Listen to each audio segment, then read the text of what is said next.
Mee TV news కి స్వాగతం. 11 సంవత్సరాల క్రితం దేవాలయం నిర్మించడం జరిగిందని, ప్రతి సంవత్సరం కూడా అయ్యప్ప మాలధారులు సుమారు 80 మంది వరకు మాల నిత్య పూజలు చేయడం జరుగుతుందని, అయ్యప్ప స్వామి కృపా కటాక్షాలతో ఈ ప్రాంత ప్రజలతో పాటుగా పరిసర ప్రాంత ప్రజలంతా కూడా సుఖ సంతోషాలతో ఉండాలని మున్సిపల్ చైర్మన్ పల్లె జితేందర్ గౌడ్ అన్నారు. రామాయంపేట మండల కేంద్రంలోని అయ్యప్ప దేవాలయంలో రామరెడ్డి ఆధ్వర్యంలో అయ్యప్ప మహాపడి పూజ ఘనంగా అంగరంగ వైభవంగా నిర్వహించారు. అయ్యప్ప భజన సంకీర్తనలు ఎంతగానో ఆకట్టుకున్నాయి.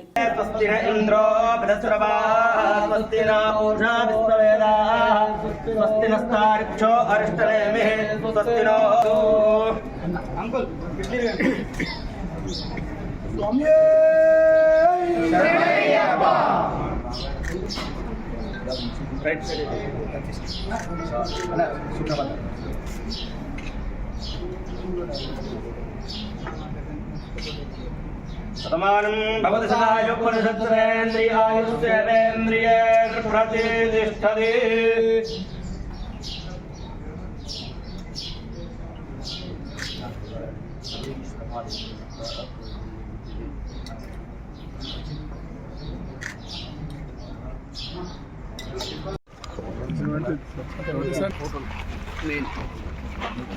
నాగరాజు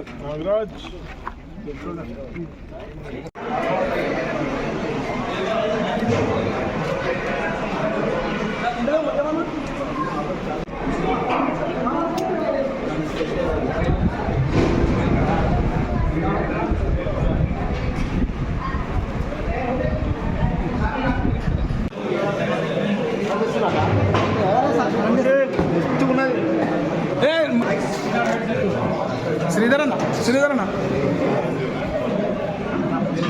ఒక్క నిమిషం ఆగి పెట్టు సీట్ పెట్టు.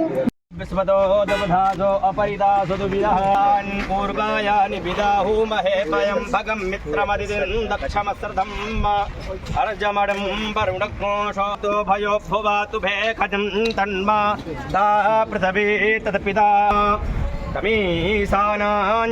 అయ్యప్ప సేవ సమితి ఆధ్వర్యంలో గత నెల 22 తారీఖు మాల వేసుకొని జనవరి 2కు శబరిమల వెళ్తున్నాం. సమయం ఆలోపు ఇక్కడ మా స్వాములందరూ అయ్యప్ప పడి పూజలు ఘనంగా నిర్వహిస్తున్నారు. అందుకు వస్తున్న భక్తులందరికీ మా అయ్యప్ప సేవ సమితి నుంచి ధన్యవాదాలు తెలుపుతున్నాం. స్వామి శరణం. గత 32 సంవత్సరాల నుంచి నేను మాల వేస్తున్న స్వామి. ఇక్కడ 11 ఏళ్ల కింద అయ్యప్ప దేవాలయం నిర్మించబడింది స్వామి. అప్పటి నుంచి ఈ 60 రోజులు అన్నదాన కార్యక్రమం ఉంటుంది స్వామి. పూజలు కార్యక్రమాలు కూడా ఉంటాయి. ప్రతి సంవత్సరం 60 నుంచి 80 మంది స్వాములు ఇక్కడ రామాయంపేట టౌన్ వాళ్ళు వేస్తారు. వాళ్ళందరూ కూడా నిత్య పూజలు చేస్తుంటారు స్వామి. స్వామి శరణమయ్య.